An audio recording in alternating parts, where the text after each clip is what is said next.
오늘 본문의 말씀은 고난주간 둘째 날에 있었던 성전 정화 사건입니다. 본문에 나오는 예루살렘 성전은 헤롯 성전이에요. 첫 번째 지어진 것이 솔로몬 성전, 두 번째는 수르바벨 성전, 세 번째는 헤롯에 의해서 건축되어진 헤롯 성전입니다. 오늘 본문은 세 번째 헤롯 성전에 해당되는 거예요. 이 헤롯은 이두메의 혈통을 가졌어요. 정치적으로 고민해 봤습니다. 어떻게 하면 이스라엘 백성들을 잘 통치하고 환심을 살 수 있을까? 그런 마음에서 헤롯 성전을 지은 거예요. 자기의 정치적인 기반을 공고히 다지려고 그런 목적을 가지고 지은 성전입니다. 이곳에 방문하는 예배를 위해서 방문하는 사람들이 있어요. 이 사람들에게 편의를 도모하려고 상인들로 하여금 이방인의 뜰로 불리는 성전에서 매매를 하게 한 거예요. 장사하게 한 겁니다. 그러면 장사하면 이윤이 남는데 그 이윤을 자기의 배를 채우는데 대제사장들이 활용한 거예요. 예수 그리스도가 성전에서 매매하는 사람들과 환전하는 장사꾼들을 내쫓으며 하시는 말씀이 내 집은 기도하는 집이다 라고 선포했어요. 오늘 말씀을 통해서 여러분과 제가 예수님을 따르고 예수님을 경배하고 예수님이 목적이 돼서 이 자리에 앉았는지, 아니면 나의 이해관계를 따라 이 자리에 앉았는지 본인만이 알아요. 오늘 말씀을 통해 내 집은 성전은 기도하는 집이다, 찬양하는 집이다, 예배하는 집이다, 이 말씀에 여러분들의 삶이 그렇게 살기를 권면합니다. 12절에 예수께서 성전에 들어가사, 구원자 예수님이 성전에 들어갔는데 장소는 어디냐면 이방인의 뜰이라고 불리는 장소예요. 그곳에 의도를 가지고 들어가셨어요. 의도는 뒤쪽에서 말하지만 성전의 기능을 원래대로 회복시키려고 하는 마음을 가지고 가신 거예요. 두 번째 구절, 성전 안에서 매매하는 모든 사람들을 내쫓으시며, 매매하는 모든 사람들을, 이 구절은 시장에서 이윤을 얻으려고 물건을 살고 파는 거예요. 그런 모습처럼 보인 겁니다. 예수님의 눈에는 지금 매매하는 사람들이 이윤에 따라서 하나님께 기도하고 예배드리고 찬양하는 자리가 아니라 그렇게 만들었다는 거예요. 내쫓으시며, 에크발로는 강력하게 내쫓았다는 모습이에요. 어떤 사람을 내쫓았습니까? 세 번째 구절, 돈 바꾸는 사람들의 상가, 비둘기 파는 사람들의 의자를 둘러 엎으시고, 여기서 의자, 케데드라는 이 단어는 쥐나 영향력을 가진 사람의 자석을 말하는 거예요. 좀 더 나아가서 고정적인 직업을 얻어서 활동하는 사람들의 뜻입니다. 여러분, 우리 교회에 다는 아니지만 때로는 여러분이 앉은 자리의 전셋값이 너무 높아요. 이거 알아들으셔야 돼요. 그래서 어떤 경우가 있었냐면, 오래전에 내 자리에 누가 앉았어.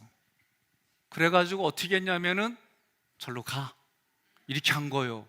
그런 마음을 오늘 둘러 엎으시기를 바랍니다. 여러분, 웃은 얘기가 아니에요.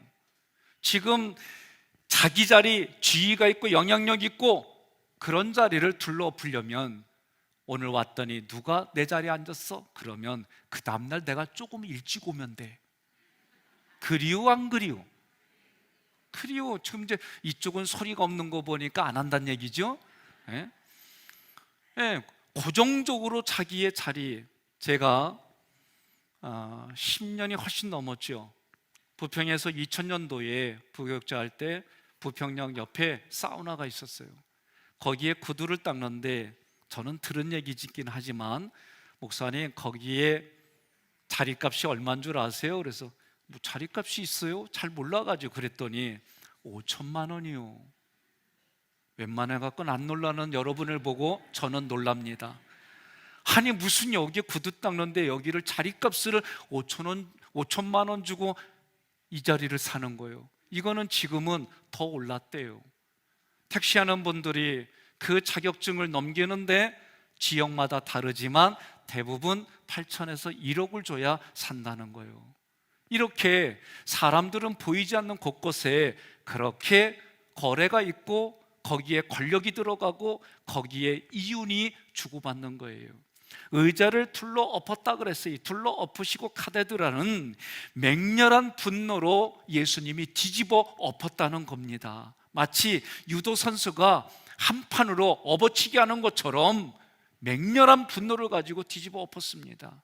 만약에 지금 예수 그리스도가 내게 오신다면 내 마음의 의자에 앉으신 예수님, 그러나 때로는 그 마음의 의자에 다른 목적이 앉아 있다면 오늘 여러분 각자가 둘러 엎으시기를 주님의 이름으로 간절히 권면합니다. 13절에 그들에게 이르시되, 구원자 예수님께서 성전 안에 있는 그들에게 논리적으로 말씀하는 거예요. 두 번째 구절, 기록된 바 내 집은 기도하는 집이라 일컬음을 받으리라 하였거늘, 이 말씀은 구약의 성경을 인용한 거예요. 이사야 56장 7절 함께 봉독합니다. 내가 곧 그들을 나의 성산으로 인도하여 기도하는 내 집에서 그들을 기쁘게 할 것이며 그들의 번제와 희생을 나의 제단에서 기꺼이 받게 되리니 이는 내 집은 만민이 기도하는 집이라 일컬음이 될 것임이라. 아멘. 기록된 바, 이 단어는 그라포라는 단어예요. 과거에 이미 하나님께서 기도하는 집이라고 선포된 말씀이 지금까지 유지되는 것을 기록된 바, 이 단어의 문법의 의미입니다. 돈을 바꾸고 비둘기 파는 자리가 원래는 기도하는 자리였다, 원래는 하나님을 찬양하는 자리였다, 원래는 하나님을 예배하는 자리였다. 그런데 그 자리가 지금 다르게 변질됐다는 얘기입니다. 일컬음을 받으리라 칼레오는 이사야 선지자를 통해 선포된 하나님의 말씀이 미래에도 그렇게 유지되는 것이 바로 이 자리다라고 말하는 거예요. 이사야 시대로부터 지금까지 앞으로도 그 자리는 기도의 자리가 되어야 되고, 그 자리는 예배의 자리가 되어야 되고, 그 자리는 찬양의 자리가 되어야 됨을 여러분 믿으시기를 바랍니다. 제가 우리 하깃교회에 원서를 내고 면접을 보는 날이 있었어요. 왔을 때에 우리 문장로님하고, 제 기억으로는 최장로님이신데, 저를 구석구석 이끌면서 여기는 어떤 자리입니다, 어떤 장소입니다 그러는 거예요. 근데 가는 데마다, 문 여는 데마다 기도하는 분들이 계세요. 뭘 놓고 기도하냐고 여쭤보니까 구대 담임 목사를 위해서 기도한다는 거예요. 그래서 제 이미지 속에는 하깃교회는 기도하는 교회구나, 얼마나 감동이 되는지, 얼마나 감사가 되는지 몰라요. 옆에 분에게 그래요. 그 기도하는 자리 내가 있었다 그러세요. 응? 여러분의 기도로 저는 이곳에 들어왔어요. 구대 담임 목사로 왔어요. 그리고 새벽에 오니까 아래 위로 얼마나 꽉 차는지 감사가 되면서 하나 걱정이 된 거예요. 아니, 송구영신 예배인데 저 많은 인원 어떻게 한다지? 내가 너무 앞섰어. 알아서 빠지더라고. 여러분, 우리가 자녀들에게, 우리 후손들에게 물려줄 스피릿이, 우리 후배들에게 물려줄 영적인 전통은 뭐냐? 기도하는 자리, 찬양하는 자리, 예배하는 자리, 이걸 물려줘야 됩니다. 왜? 기도와 말씀 위에는 이런 유가 나가지 않는다는 거예요. 귀신이 쫓겨나고 우리의 삶에 기적이 일어나는 일은 말씀과 기도에는 없다라고 성경은 분명하게 말하는 거예요. 그러면 우리는 우리 자녀들에게 우리 삶을 통해 기도하는 자리, 예배드리는 자리, 찬양하는 자리를 고수해야 될 줄로 믿습니다. 세 번째 구절, 너희는 강도의 소굴을 만드는도다 하시니라. 이 말씀도 구약의 예레미야 말씀을 가져와서 얘기하는 거예요. 예레미야 7장 11절 함께 봉독합니다. 내 이름으로 일컬음을 받는 이 집이 너희 눈에는 도둑의 소굴로 보이느냐? 보라, 나 곧 내가 그것을 보았노라. 여호와의 말씀이니라. 아멘. 강도의 소굴로 만들었다, 도둑의 소굴로 만들었다, 이 단어 레스터스는 지금 기도하는 이방인의 성전의 뜰이 변질됐어요. 뭘로 변질됐느냐? 유대인들이 돈을 바꾸고 매매하는 자리로 바꿨어요. 이 모습을 강도의 소굴이다, 도둑의 소굴이다 라고 지금 예수님이 말씀하는 거예요. 성전에서 매매하는 모습은 다른 사람들의 눈에는 이미 관례로 굳어진 거예요. 더군다나 제사장들과 서기관들은 이것을 통해 이윤을 얻어서 자기 배를 채우려고 하니까 이거는 문제가 아니라 적극적으로 창녀하는 모습이 되어버린 거예요. 구원자 예수님은 구약의 말씀을 들어가지고 지금 이 상거래하는 것을 가감히 척결한 거예요. 하나님의 정하신 뜻에서 벗어나는 모든 일은 죄다, 하나님이 하신 일은 모든 것이 옳다, 이게 하나님의 선이라고 하는 개념이에요. 그런데 우리는 내가 살아온 경험과 내가 지금 가지고 있는 상식과 내가 가지고 있는 윤리를 가지고 말씀에 부대끼면 이건 잘못됐다, 그렇게 말하는 시대에 살고 있습니다. 성전은 오늘날도 거룩한 장소입니다. 세상에 있지만 구별된 장소입니다. 그러한 성전이 예수님 보시기에 세상과 너무 같아졌다는 거예요. 예수님이 그리스도로 오셔서 하신 사건이 그 성전을 정화시킨 사건이에요. 여러분, 개인이 구원받아서 모이는 장소가 어디입니까?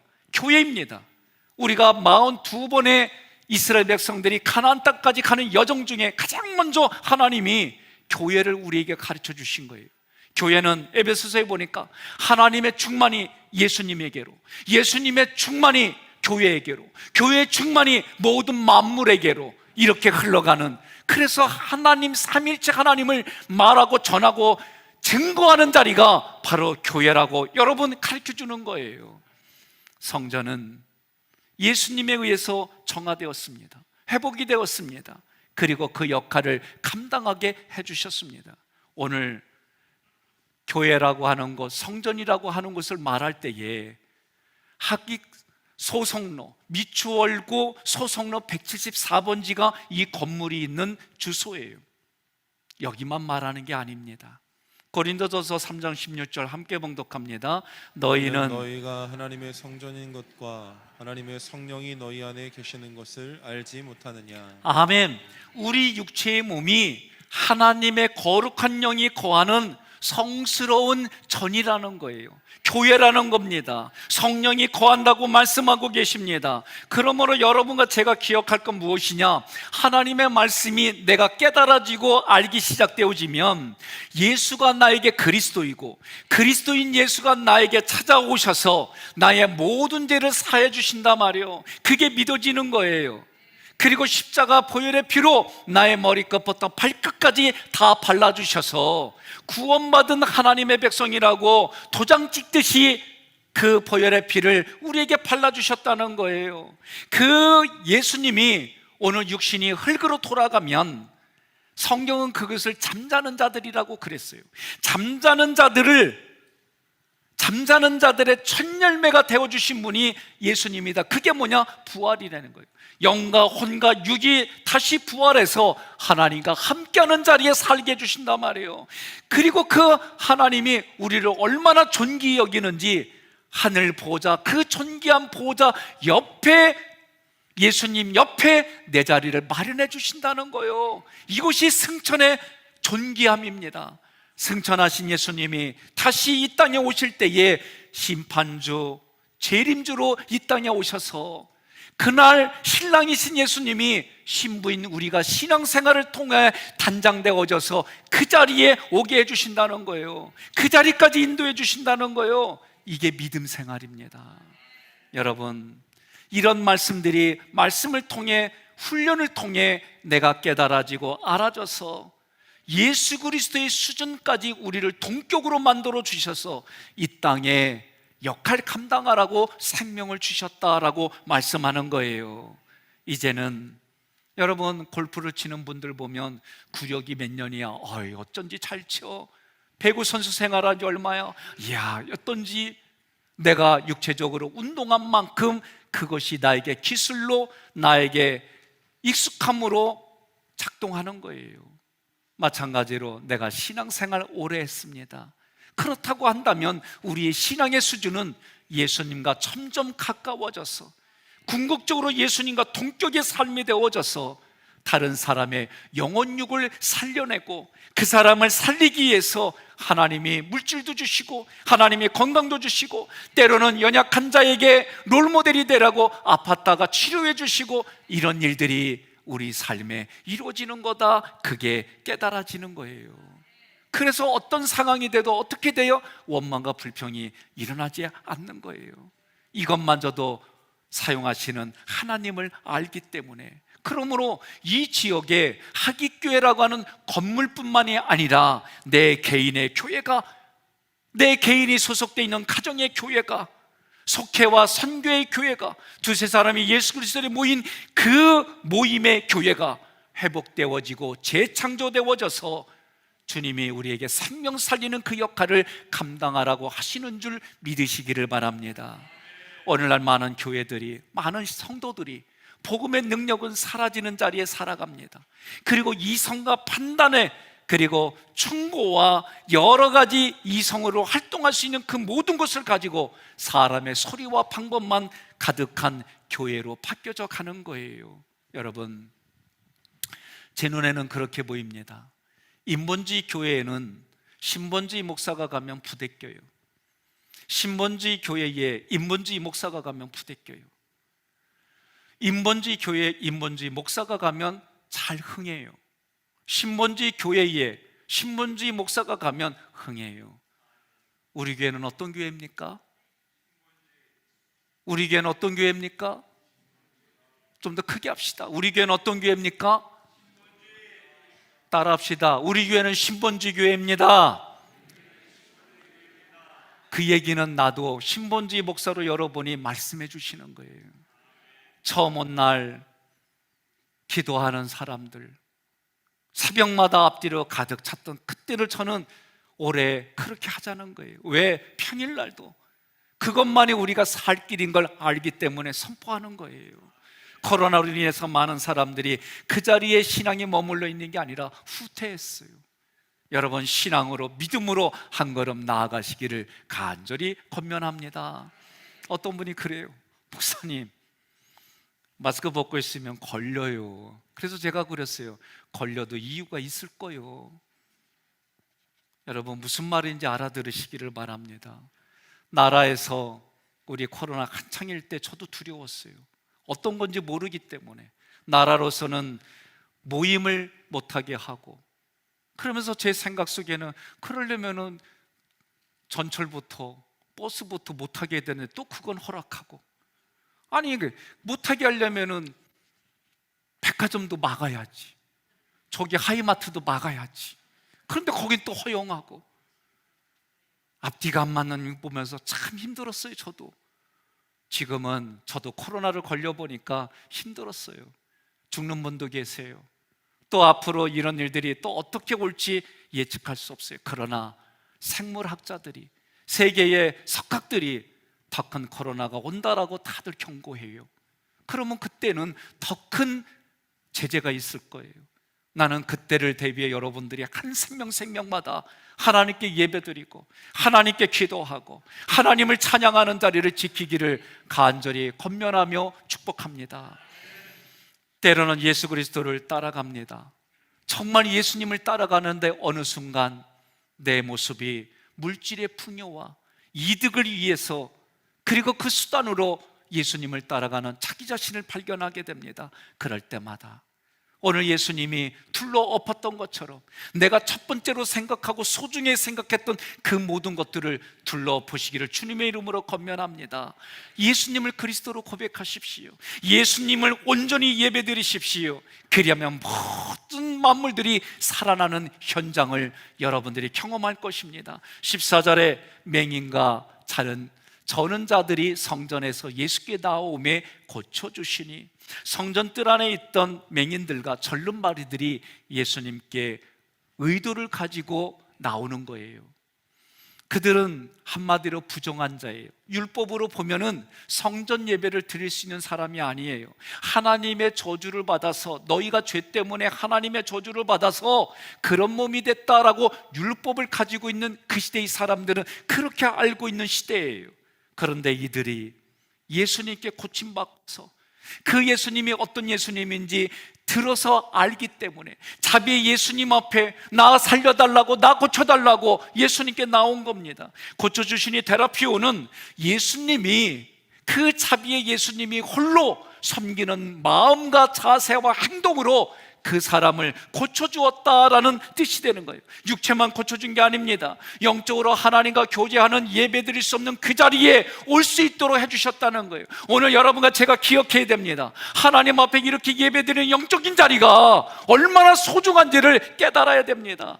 예수 그리스도 때문에 하나님과 화목되었습니다. 예수 그리스도 때문에 이웃과 화목해졌습니다. 예수 그리스도 때문에 나의 외로움이 해결됐습니다. 예수 그리스도 때문에 나의 절망과 불안과 염려와, 그리고 그것이 종합적으로 있는 우울증이 예수님 때문에 해결됨을 믿으시기를 주님의 이름으로 권면하며 축복합니다. 선포합니다.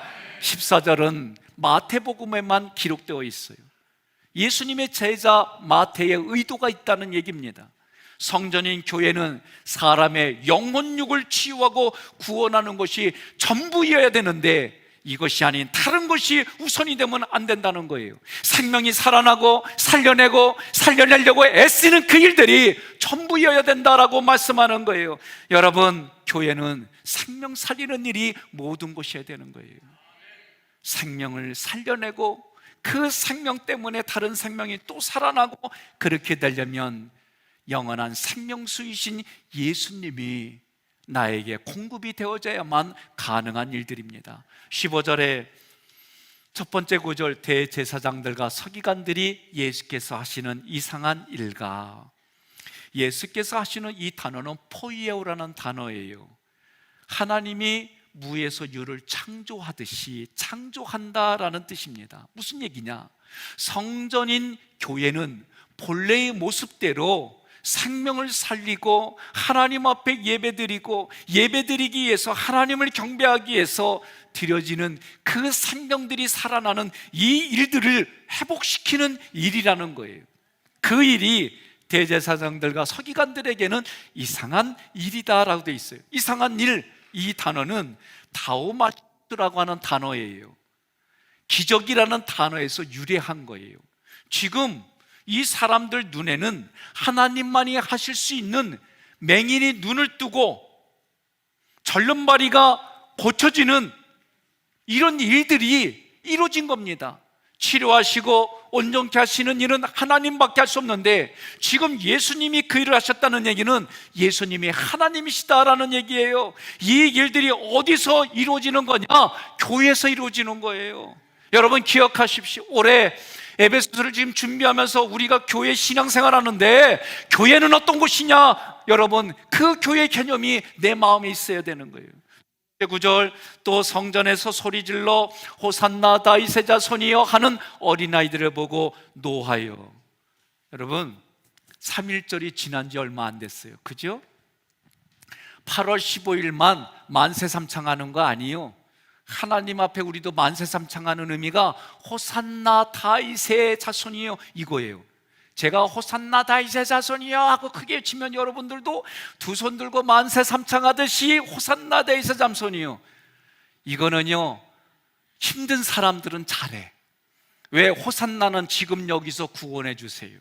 다윗의 자손이요는 그리스도, 이거요. 그러니 일제에 억압당하는 사람들은 만세할 때 그 마음을 하는 거예요. 오늘 남편에게 구속되어 있고 아내에게 구속되어 있고 자녀에게 힘들어지고 이러면 오늘 이 시간 소리질러! 그런 마음으로. 아니, 노래 잘하는 사람들 보니까, 대중가요들 보니까 흥이 나면 소리질러! 이러더라고. 그러니까 오늘 우리 마음껏 하나님을 소리질릅시다.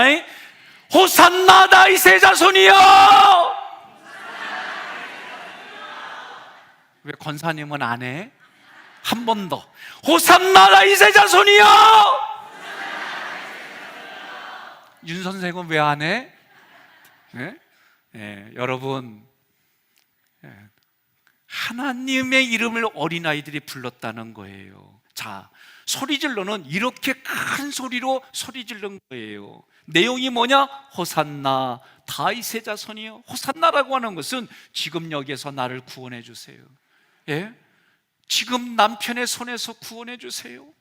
아내의 손에서 구원해 주세요. 물질의 손에서 구원해 주세요. 하나님 권력의 손에서 구원해 주세요. 그런 의미예요. 다윗의 자손이요, 나에게는 메시아입니다. 나에게는 구세주입니다. 이렇게 소리 지르는 어린아이들을 보고 이 보다라는 단어는 에이도예요. 이 단어는 하나님의 은혜가 임한 것을 보았다, 그런 뜻입니다. 하나님의 은혜가 임했으면 어떻게 해요? 감동이 되고 감격이 되고 할렐루야 아멘이 이래야 되는데 대제사장들과 서기관들은 놓아요. 이 단어 아가나 크테고는 매우 많이 분노했다는 거예요. 기억하세요. 하나님의 말씀이 임할 때에 하나님이 은혜 받을 자에게는 은혜를 주고 유기할 자는 유기한단 말이에요. 같은 말씀을 들었는데 어떤 이는 은혜가 되고 어떤 이는 여전히 나는 삐졌어 이러고 있고, 옆에 분한테 그래요. 나는 은혜 받았어 그러세요. 대제사장과 서기관들은 하나님의 은혜가 임한 걸 보았어요. 그럼에도 불구하고 분노했습니다. 이유가 뭡니까? 이윤이 들어오는, 이윤 창출이 되는 매매하는 장소를 뒤집어 엎었어요. 불편해요. 그런데 율법을 가지고 예수님을 야단치고 매도하려고 했는데 어린애들마저 호산나 다윗의 자손이요 라고 소리를 지르니까 모든 사람들이 지금 예수를 그렇게 영접하니까 말도 함부로 못하는 거예요. 했다가는 자기들이 쫓겨나고 죽을 자리에 갈 것 같아.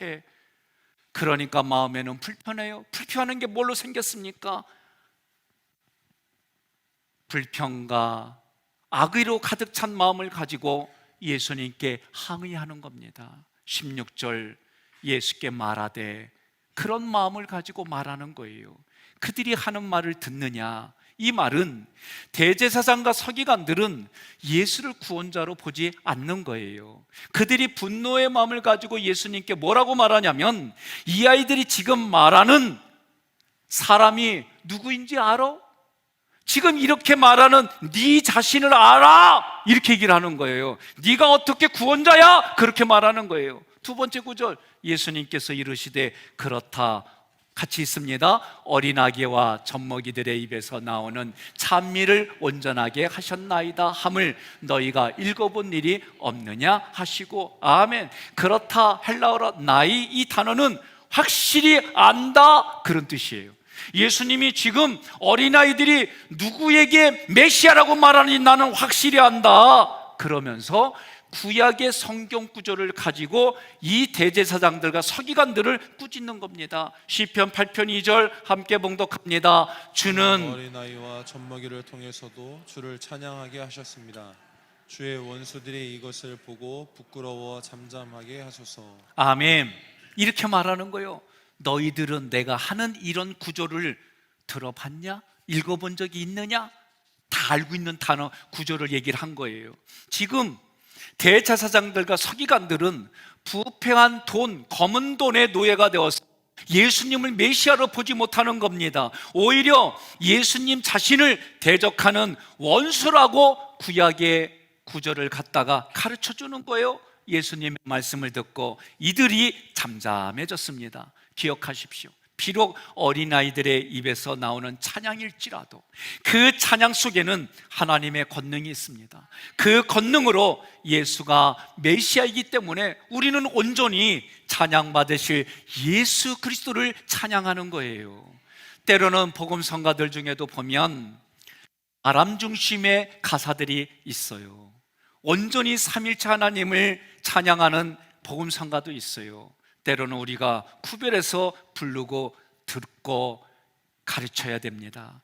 7절, 그들을 떠나 성 밖으로 베다니에 가서 거기서 유하시니라. 오늘 본문에서 마태가 예수님이 성전을 떠났다라고 기록하지 않고 그들, 대제사장들과 서기관들을 떠났다 그랬어요. 곧 성전 부패의 주범인 대제사장들과 서기관들을 떠났다고 기록했어요. 유대인의 종교 지도자들입니다. 이 얘기는 완전히 단절했다 그 얘기입니다. 하나님은 죄를 미워해요. 악을 싫어해요.